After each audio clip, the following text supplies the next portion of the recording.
Hello, everyone. I'm Saleha, and this is Chai, Chat, and Community. Ahead of International Women's Day tomorrow, I have two awesome ladies joining me tonight, Dr. Payal Mukherjee and Professor Svetha Venkatesh.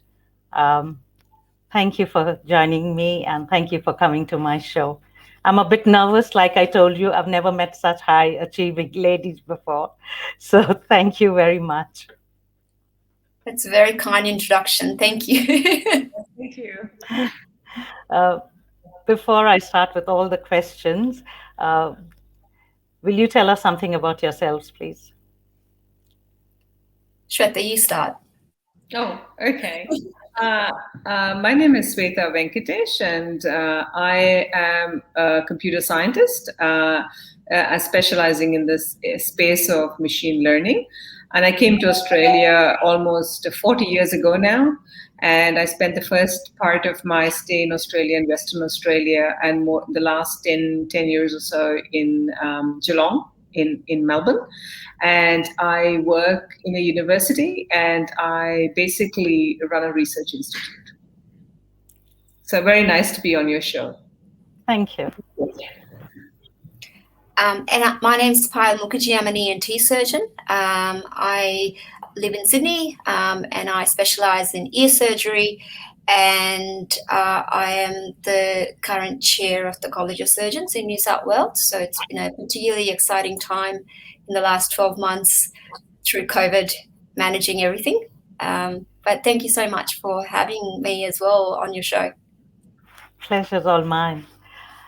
So both of you have very unconventional careers for women. Um, would you know what the gender ratio is in your field, and did you face any barriers to get to where you are today? Payal, you go first. So yes, actually, that's all I've been doing today, putting my talk together for International Women's Day for Surgery. So the gender ratio roughly in surgery is about 11% of fellows. However, that is changing. We have roughly 28% of trainees coming up to be surgeons who are females. There are tremendous barriers in surgery. I am saddened and a bit shocked that those barriers have not changed to the current day. However, I suppose kind of like what the country is going through now, a moment of reckoning about women in politics.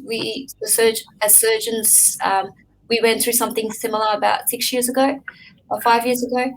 And that's led to a tremendous change in attitude and conversations that has brought the issue of gender parity forefront and center, and it's more a conversation of empowerment rather than a conversation of stigma.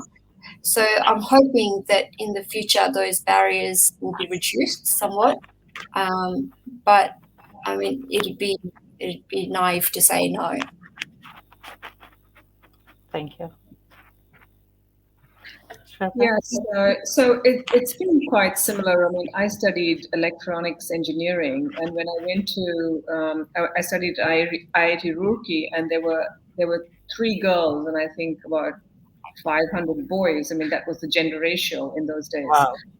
And I think it's got better, but not that much better. And if you get into computer science, it pretty much stays at something like maybe 5%. I mean, you like in my lab there are 50 machine learning researchers, and I think there's about 3 girls, right? So I think the gender the ratio is really quite bad, and it's not very clear to me why more girls don't do maths and engineering and computer science, but it's really and I've tried to do certain things, but I don't think I've been very successful as yet. But yes, there's a long way to go.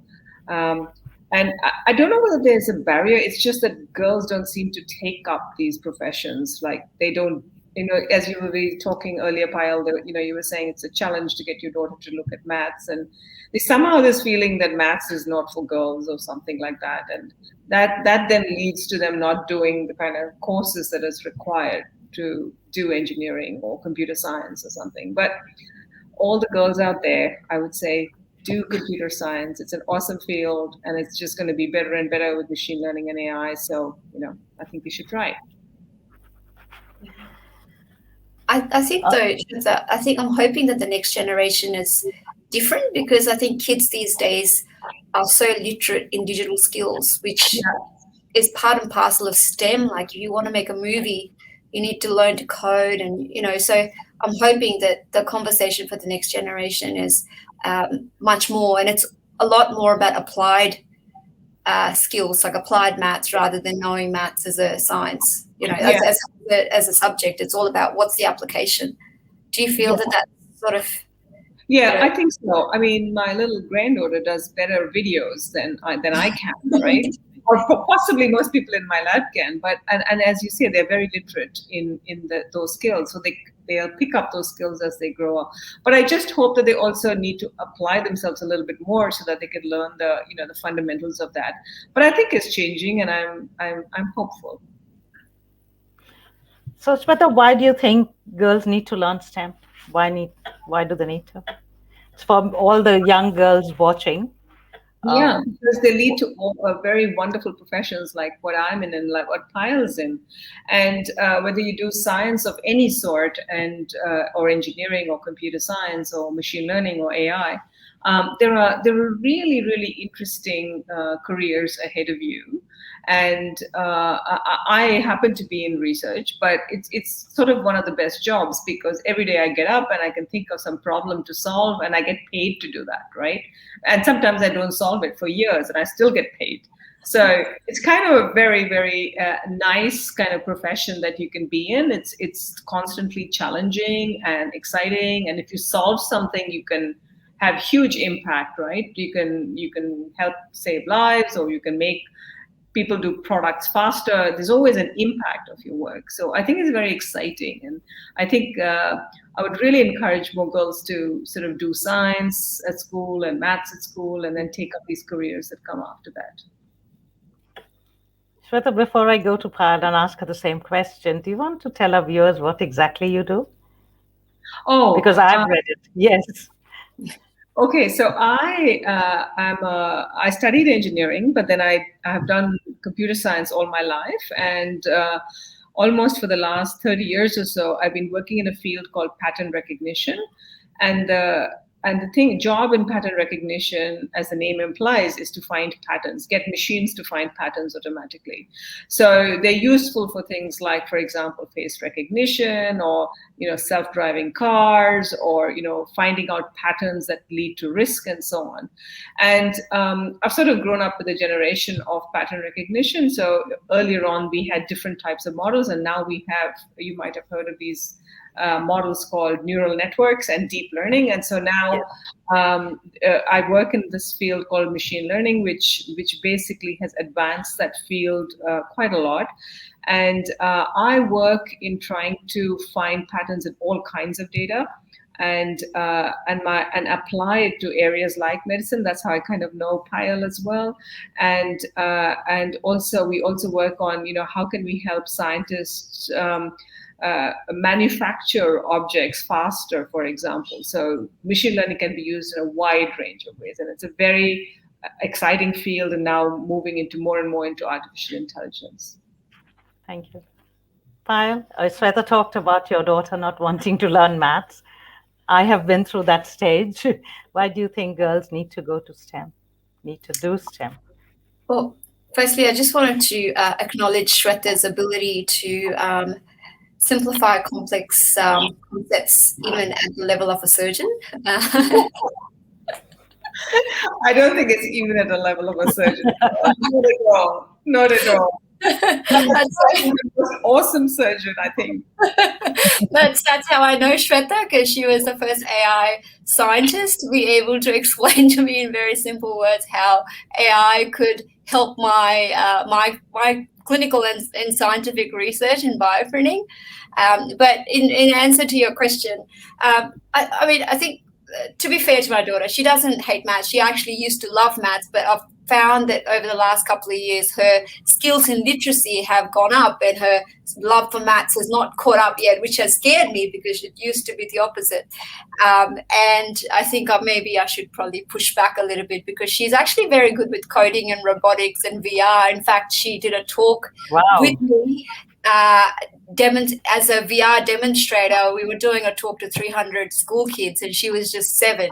And she managed to, in VR, fetch a foreign body out of somebody's trachea, which was, she loves technology, but she just likes to make sure she knows what the application is rather than fundamental maths.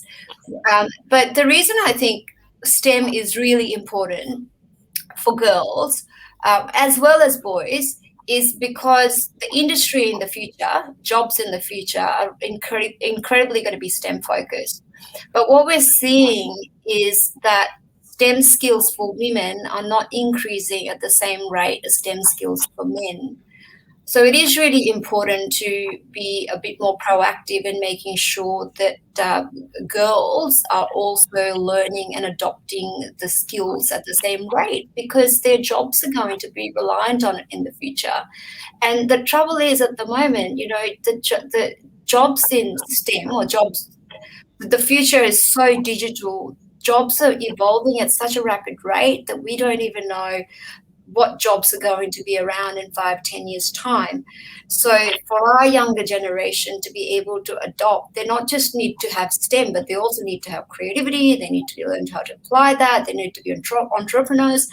So they do need to have a bit of everything, and it's important that they have the foundations in STEM because they're going to need to use those skills and apply it to have industry. Thank you. Both of you are very successful and financially independent women. What would you like to say to women ahead of International Women's Day tomorrow, where they don't know where to start? A lot of women are not financially independent. They wouldn't know they wouldn't know where to start from. What would you say to them? Where can they start? So I would say you just start where your passion is, like anything that you like doing. You just make it into something that works for you. So whether you're at home and you love sewing, then you can always make masks or something like that. Or if you're in a position to go and sort of study a skill, then you can transform that into something that can be your livelihood. But I think it's important because we spend so much of our time in our livelihoods that it's important that we like it. So you don't want to do something that you don't like. So I would say you start with something that you're passionate about, something that you like. And also be open to trying, because of course you haven't tried the whole range of stuff that's out there. So be open and trying. And if you're willing to experiment and willing to be flexible, and as Payal was saying, resilient, because I think that's what you need to be, you'll soon find a place where you think that you can make a career for yourself or a livelihood or something that makes you really happy, and you can also make some money. I completely agree with everything that Svetha said. I think the first thing is that you've got to like what you do. The second thing is that I think we're all conditioned to succeed, but we're not conditioned to fail. And that means that we don't learn to take risks. And creating and innovating is all about taking risk and understanding that, in some situations it's okay to fail. And the resilience comes from being able to pick yourself up after that and keep going. And so that's just as important to have, support networks and for people to sort of, just encourage you as much as, possible to stay connected with your passion and keep going. Yeah. I just wanted to add to that there's a program called Spark at Deakin I started just because of what Payal says, that at universities we teach people to succeed but never to fail. But to try something, you have to know how to fail. So Yes. Spark Deakin is an entrepreneurial program that actually teaches you how to pivot. It's not failure, it's pivoting, right? You tried something, it didn't work, you try a Yeah. modification, you pivot and you go. So I think that's really important that we accept that we're not going to start the first thing and become millionaires the next day, but it's a journey that's what we have to follow. And it's not just, I suppose, in university. I think it's in every field. And even when you do have a career, like in surgery, you don't really. It's just not acceptable. Failure is not acceptable. It wasn't until I started being a researcher that I learned that it's actually okay to fail. And in corporate, you fail numerous times. You're encouraged to fail numerous times. So it's those sort of cross disciplinary skills that actually makes you, a more resilient person. And I think working with people like Svetha and other researchers who've taught me a lot, you sort of just really appreciated the learning that you get from failures. So I have a lot of viewers who are new migrants, young women with children who want to do something, but time is a constraint. Looking after children, is a full-time job. What kind of things can they start? What would you tell them to, how to start, where to start? I know you talked about about hobbies. What happens if they don't know sewing? What would you suggest to them? Small things that they can start with. So one of the best things about the internet is that you can get digital jobs, for example. So if you know how to read and write well, you can become a copywriter, you can do editing. There are like, small jobs that you can take. There's so many platforms that allow you to bid for and get small jobs. So whether if you could draw or if you could write or if you could there's a range of things that you can do with just your basic education, right? So I think that the jobs of the future will be such, and COVID has taught us that you can do a lot from home, is that it's not just your hobby. Yes. You can also get to the external world through these platforms where people are asking for copywriters, for editors, for different kinds of things that you can do. Thank you. Sorry, Payal, you wanted to say something? No, I was just going to say, look, I completely agree. I think that's so true. And the other thing, I mean, for me, being in health, I see women and men with really diverse backgrounds evolve into really diverse things.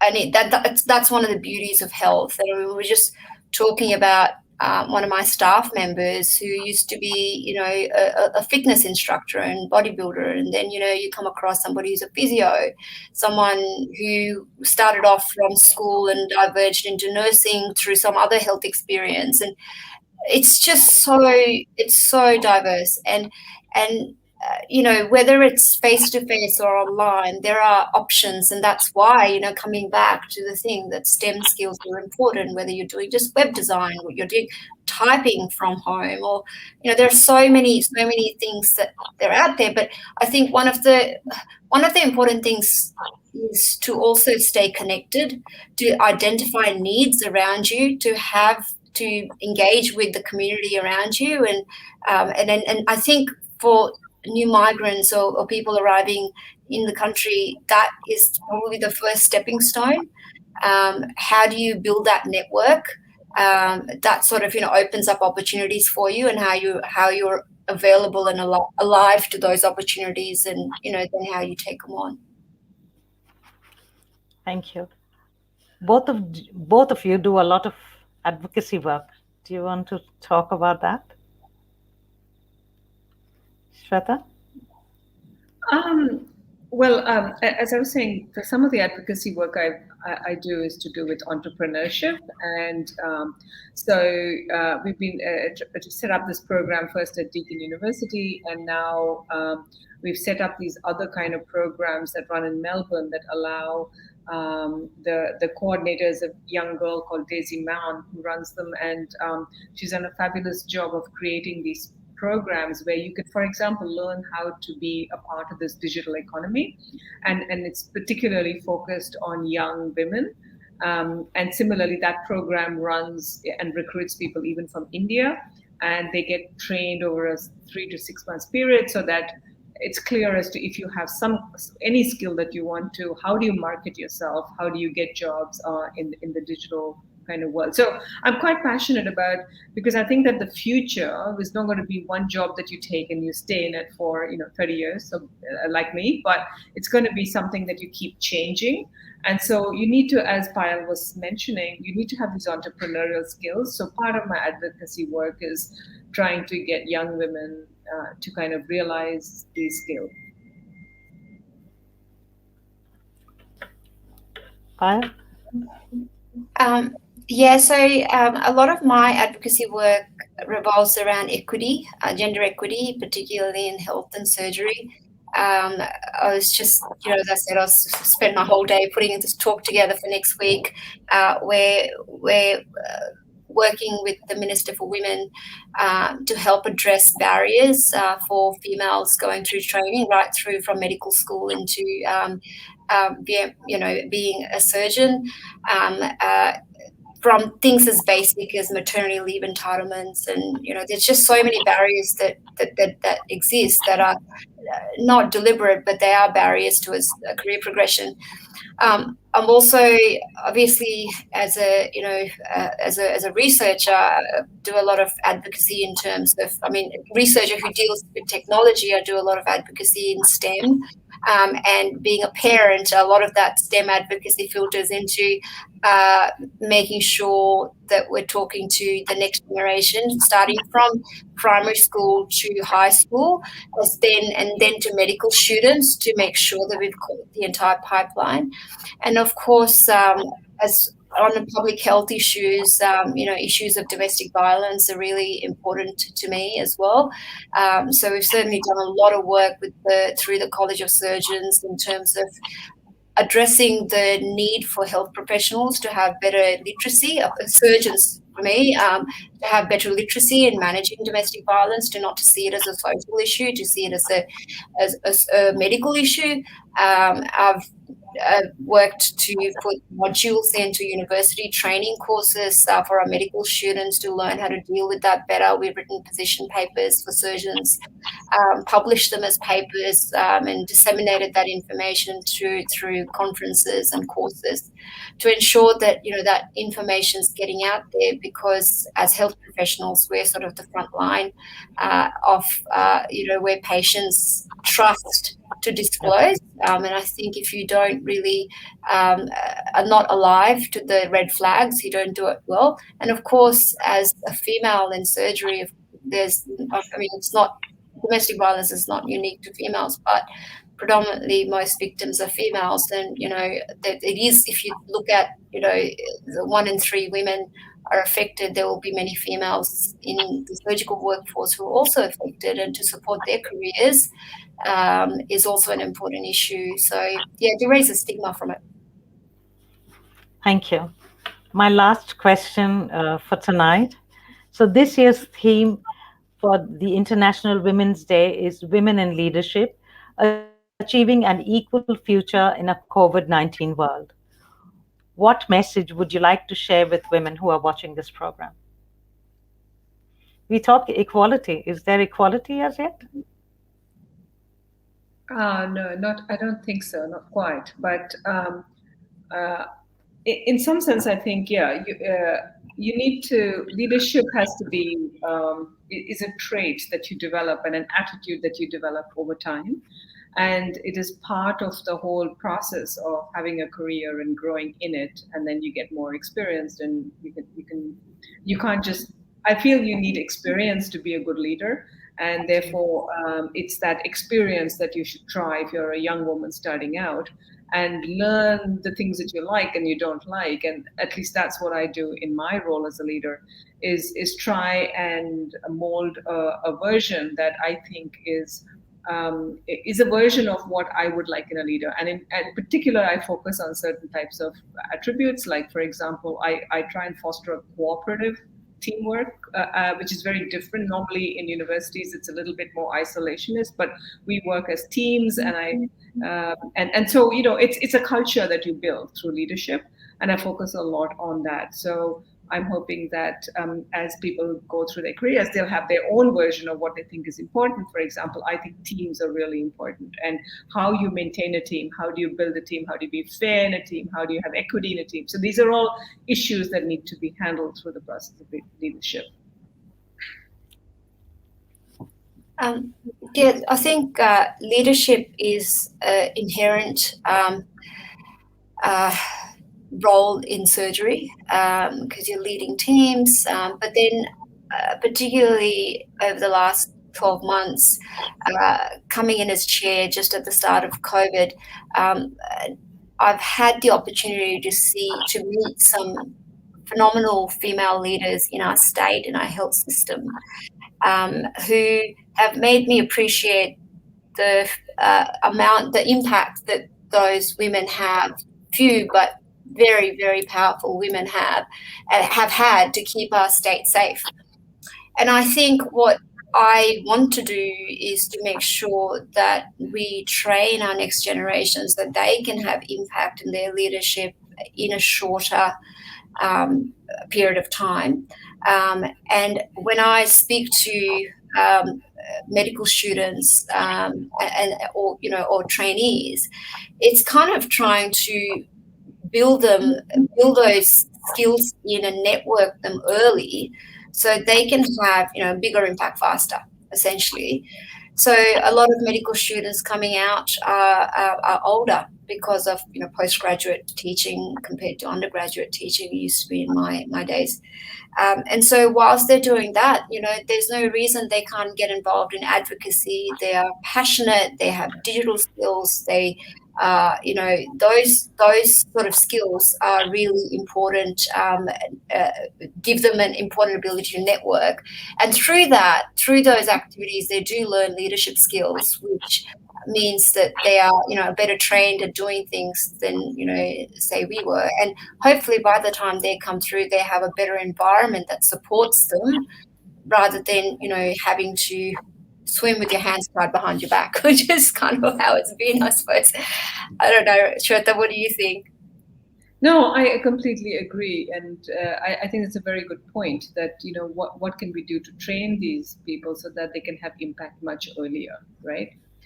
So I think that's a really good point that Payal makes.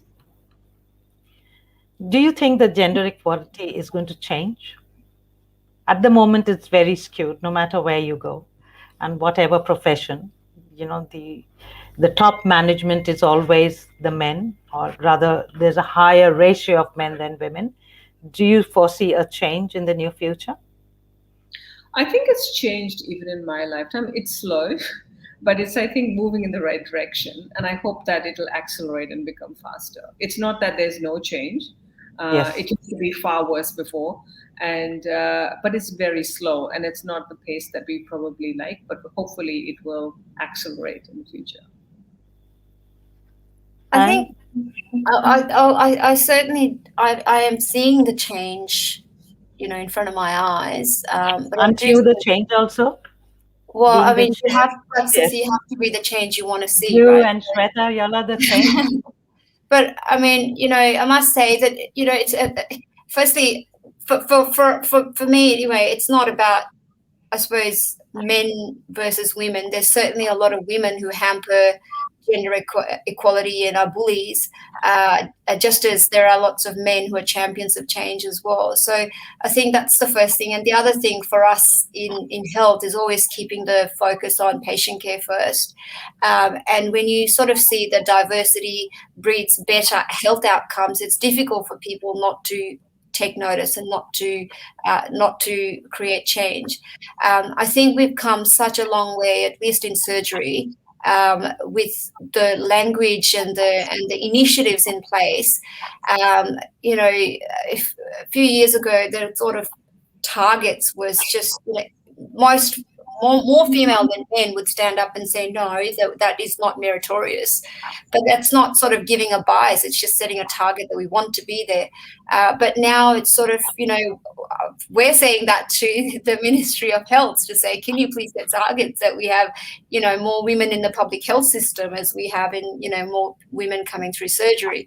That, the community out there needs to have more access to a diverse healthcare workforce. So their needs are better met. I think that change is happening, and wherever you have this conversation, you don't have people sort of make excuses, but you have people champion the cause, and that's so much more of a positive place to stay in, which I suppose enhances you with hope that a more equitable world will be not too far in the distant future, and hopefully by the time my daughter's generation reaches the workforce, I hope we've achieved it. Yeah, hope so too.